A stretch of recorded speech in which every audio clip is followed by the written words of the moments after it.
அனைவருக்கும் வணக்கம். இன்னைக்கு ஹிந்தி பிரவேஷிகா எக்ஸாம்ல பேப்பர் 1 போயம் போர்ஷன் பார்க்கலாம். போயம்ல ஏற்கனவே போயத்தோட கவி பரீட்சையை பார்த்துருக்குறோம். அதோட கவிதாக்கா சாரான்ஸ் பார்த்துருக்குறோம். இப்போ நம்ம பார்க்க போறது சந்தர்ப்ப சகித் பாவ் சம்ஜானா ERC பார்க்கலாம். இன்னைக்கு ஃபர்ஸ்ட் போயம் பார்க்கலாம். ஃபர்ஸ்ட் போயம் மனுஷேதா. இதுல ஃபர்ஸ்ட் கொஸ்டின் பாருங்க. இந்த கொஸ்டின் விசார் லோ இதுல ஆரம்பிக்குது. மனுஷிய கேலியே மரே இந்த வேர்டுல முடியுது. பாருங்க மேல மனுஷியதா. இந்த கவிதையோட கவிஞர் மைதிலி சரண் குப்தர். மனுஷியதா மனித தன்மை அப்படிங்கறத பத்தி ரொம்பவே அழகா சொல்லியிருப்பார் தன்னுடைய கவிதையில. கவிதை வரிகள் பாருங்க. மனுஷியதா विचार लो कि मृत्यु हो न मृत्यु से डरो कभी मरो परंतु यूं मरो कि याद जो करें सभी हुई न यूं सुमृत्यु तो वृथा मरे वृथा जिए मरा नहीं वही कि जो जिया न आपके लिए वही पशु प्रवृत्ति है कि आप ही मुच्छरे वही मनुष्य है कि जो मनुष्य के लिए मरे वही मनुष्य है जो मनुष्य के लिए मरे. இந்த கவிதையோட மிக முக்கியமான அவர் எதுக்காக இந்த கவிதை எழுதினார் அப்படின்னு திருப்பி திருப்பி சொல்லப்படுற இந்த வரிகள். யார் மனிதன் அப்படின்னா மனுஷனுக்காக தன்னுடைய சக மனிதருக்காக யார் இருக்கிறார்களோ, யார் தன்னை அர்ப்பணிக்கிறார்களோ அவர்களே மனிதர்கள். வஹி பசு பிரவருத்தி ஹை கி ஆப் ஹி சரே. யார் தனக்காக வாழ்கிறார்களோ அவர்கள் பசுக்களாக, அதாவது விலங்குகளுக்கு ஒப்பாக கருதப்படுகிறார்கள். நம்ம எப்பவும் ERC எழுதும்போது என்ன ஃபார்மல் முதல்ல செய்வோம் அப்படின்னா, இந்த கவிதை வரிகள் இதிலிருந்து எந்த கவிதையிலிருந்து எடுக்கப்பட்டது, அது யாரால் இயற்றப்பட்டது அப்படின்னு சொல்லுவோம். அதுக்கப்புறம் விளக்கத்துக்கு போகும் இல்லையா. அதன்படி ஃபர்ஸ்ட் ஒன் பாருங்க. पद्यांश मैथिली शरण गुप्त रचित मनुष्यता नामक कविता से लिया गया है. இந்த வரிகளானது மைதிலி சரண் குப்த அவர்களால் இயற்றப்பட்ட மனுஷியதாங்கிற கவிதையிலிருந்து எடுக்கப்பட்டிருக்கிறது. கவிஞர் இந்த வரிகள் மூலமா நமக்கு என்ன சொல்றாருன்னா, மனுஷியதா விபின்ன திருஷ்டிகோண் பர் அப்னாயி ஜா சக்தி ஹை. மனுஷியதா அப்படிங்கிறது பல்வேறு பார்வைகளை தனதாக்கி கொள்ள முடிகிறது. அதாவது ஒவ்வொருத்தருடைய பார்வையிலும் மனுஷத்தன்மை அப்படிங்கிறது ஒவ்வொரு விதமா இருக்குது. ஒவ்வொரு வகையிலையும் ஒவ்வொருவரையும் தனதாக்கிக் கொள்கிறது. टार्क एवं परार्थ होकर जीने वालों का नाम ही अमर रहेगा. மனுஷத்தன்மைங்கிறத யார் எப்படி எடுத்துக்கிட்டாலும் சரி, எந்த அர்த்தம் கொண்டாலும் சரி, தனக்காக வாழாமல் தன்னுடைய நலனை மட்டுமே நினைக்காமல் மற்றவர்களுக்காக வாழ்பவர்களுடைய பெயர்களே அமரத்துவம் அடைகிறது. வே மர்கர் பி ஜீத்தே. அந்த மாதிரியான மனிதர்கள் இறந்தும் வாழ்கிறார்கள். அந்த மாதிரியான மனிதர்கள் இறந்தும் வாழ்கிறார்கள். अपने लिए जीने वाले मानव नहीं, अपने लिए जीने वाले मानव मन्निकணும். अपने लिए जीने वाले मानव नहीं पशु कहलाए जाते हैं. अपने लिए தனக்காக जीने वाले मानव வாழ்கிற மனிதர், வாழ்கிறவர் மனிதராக ஏற்றுக்கொள்ளப்படுவது இல்லை. அவர்கள் மனிதர்களே அல்ல. अपने लिए जीने वाले मानव नहीं, தனக்காக வாழ்பவர்கள் மனிதர்கள் அல்ல. அப்ப எப்படி அவர்கள் சொல்லப்படுகிறார்கள்? பசு கஹ்லாயே ஜாத்தே. அதாவது விலங்கு விலங்காக சொல்லப்படுகிறார், விலங்குகளுக்கு ஒப்பாக சொல்லப்படுகிறார். மனிதன் அப்படின்னா தனக்காக வாழாமல் பிறருக்காக வாழ வேண்டும். அவ்வாறு இல்லையெனில் அவர்கள் விலங்கிற்கு ஒப்பானவர்கள். அவர்களை மனிதர்களாக ஏற்றுக்கொள்ள முடியாது, விலங்காகவே அழைக்கப்படுவார்கள். सहानुभूति के साथ रहना मानवता का दूसरा ढंग है. சகானுபூதி, மற்றவர்களுக்கு உதவி செய்தல், தன்னுடைய தேவைகளை மற்றவர்களுக்காக விட்டுக் கொடுக்கிறது, மற்றவர்களுக்காகவே வாழுதல், இந்த மாதிரியான உதவி செய்யும் மனப்பான்மையோடு இருப்பவர்கள் மானவதா கா தூசரா டங்குகள், மனித தன்மையினுடைய இன்னொரு வடிவம். அது என்ன அப்படின்னா, சகானுபூதி கே சாத் ரஹனா மானவதா கா தூசரா டங்கு. அதாவது இரக்க குணத்துடன் இருக்கும் அந்த மனிதத்தன்மை என்பது மனிதத்தன்மையினுடைய அந்த மனிதனுடைய இன்னொரு வகை, இன்னொரு வடிவம். ஹமாரி பாவனா அவர் காம்னா ஆதர்ஷ் ஹோனி சாஹியே.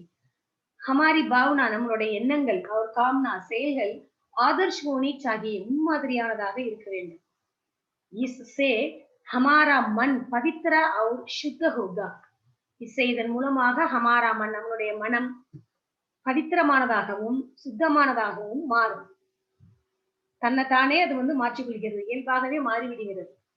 மற்றவர்களுக்காக வாழும்போது, இரக்க குணம் உடையவர்களாக இருக்கும்போது நம்மளுடைய மனம் சுத்தமாகவும் பவித்திரமாகவும் தன்னைத்தானே மாற்றிக்கொள்கிறது நிரந்தரமாக. பவித்திர மன்மேகி மானவதா ஜகேகி. பவித்திரமான மனதில்தான் அந்த மனித தன்மை என்பது வாழும், எழும்பும். ஜப் தக் ஹம்மே மானவதா ரஹேகி தப் தக் ஹம் பரோபகார் சிந்தன் கரேங்கே और நாம் கமாயேங்கே. எப்பொழுது வரை நம்மிடம் மனிதத்தன்மை இருக்குமோ அதுவரை மற்றவர்களுக்காக நலம் செய்தல், மற்றவர்களுக்காக அறச்செயல்கள் செய்தல் போன்ற சிந்தனைகள் இருந்து கொண்டே இருக்கும். நம்மளுடைய பெயரும் வளர்ந்து கொண்டே இருக்கும் இல்லையா? இந்த ERC ஃபர்ஸ்ட் ஒன்னு நல்லா ரிவைஸ் பண்ணுங்க. இப்ப அடுத்தது பாருங்க, செகண்ட் ஒன்.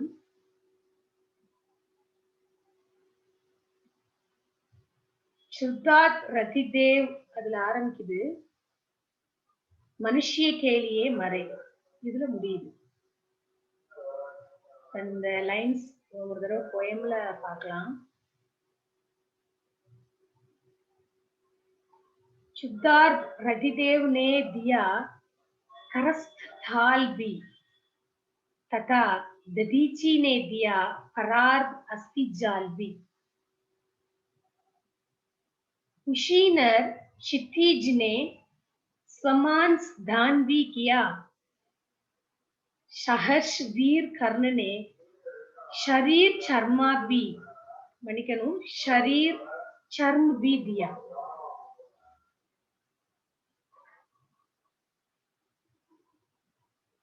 अनित्य देह के लिए अनादि जीव क्या डरे, वही मनुष्य है कि जो मनुष्य के लिए मरे.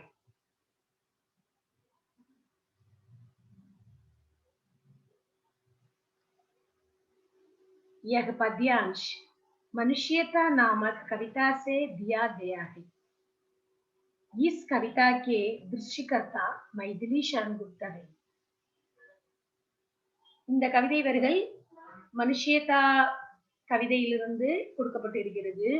இந்த கவிதையினுடைய கவி மைதிலி சரண் குப்தா. கவிங்க என்ன விளக்கம் இங்க கொடுக்கிறாருன்னு பாருங்க இந்த கவிதை வரிகளுக்கு. यह दुनिया नश्वर है, यहाँ हमारा जन्म हुआ है. यह दुनिया नश्वर है, இந்த உலகமானது அழியக்கூடியது. नश्वर, यहाँ हमारा जन्म हुआ है, நம்மளுடைய பிறப்பு இங்கே நிகழ்ந்திருக்கிறது, நாம் இங்கேதான் பிறந்திருக்கிறோம். जन्म हुए हमको मरण होने का भय नहीं होना चाहिए. பிறந்திருக்கின்ற நாம், இங்கே பிறப்பெடுத்துள்ள நமக்கு மரணம் என்பது பற்றிய பயம் இருக்கவே கூடாது. रतिदेव ने अपने हाथ के अन्न को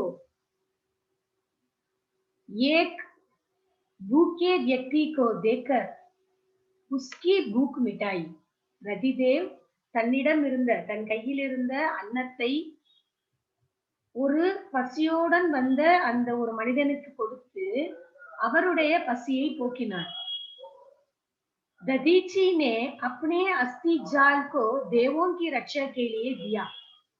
दधीची தன்னுடைய அந்த முதுகெலும்பை அந்த தண்டுவடத்தை தேவர்களுக்கு கொடுத்து அவர்களை பாதுகாக்க உதவி செய்தார். कुशीनर के राजा ने अपना मांस दान दिया. குஷீனருடைய ராஜா தன்னுடைய மாமிசத்தை தன்னுடைய சதையை தானமாக கொடுத்தார். அதாவது புறாவுக்கும் நம்ம அந்த கடையில படிச்சோம் பார்த்தோம், புறாவுக்கு கழுகு கொடுப்பார் இல்லையா. கர்ணனே கவச் குண்டல் கா மகாதான் கியா. கர்ணன் தன்னுடைய கவச குண்டலங்களை தானமாக கொடுத்தான். யாருக்கு? இந்திரனுக்கு. ये लोग दानी और परोपकारी के रूप में अपने को साबित कर चुके हैं. ये लोग இந்த மாபெரும் மனிதர்கள் தானமாகவும் மற்றவர்களுக்கு உதவி செய்தும் இப்படி பல ரூபங்களில் தங்களை நிரூபித்தார்கள். தங்களை இந்த பூமி நிலைப்படுத்தினார்கள். इन लोगों में ये सबक मिलता है कि हम भी मानव होकर जिए. इस மன்னிக்கணும், इन लोगों में ये सबक मिलता है. இந்த மக்களிடமிருந்து நம்மளுக்கு என்ன மாறல் கிடைக்கிறது? हम भी मानव होकर जिए. நாமும் மனிதர்களாக இருந்து மனிதத்தன்மை உள்ளவர்களாக இருந்து வாழ வேண்டும், மனிதத்தன்மையுடன் வாழ வேண்டும் அப்படிங்கிற மாறல் நம்மளுக்கு இவங்க கிட்ட கிடைக்குது. இத்தனா ஹி நஹி நாமி ஹோக்கர் ஜி. அது மட்டும் கிடையாது, நல்ல பெயரோடு நாம் அமரத்துவம் அடைய வேண்டும். நம்மளுடைய நல்ல அறச்செயல்கள் மூலமாக நமது பெயர்கள் நிலைநிறுத்தப்படும். அதன் மூலம் நாம் இறந்தும் வாழ முடியும். இத கவிஞர் இந்த கவிதை வரிகள்ல அழகா சொல்லியிருக்கிறாரு. இந்த 2 கொஸ்டினையும் நல்லா ரிவைஸ் பண்ணிக்கோங்க. அடுத்த லெசனோட ERC ல பார்க்கலாம். தன்யவாத்.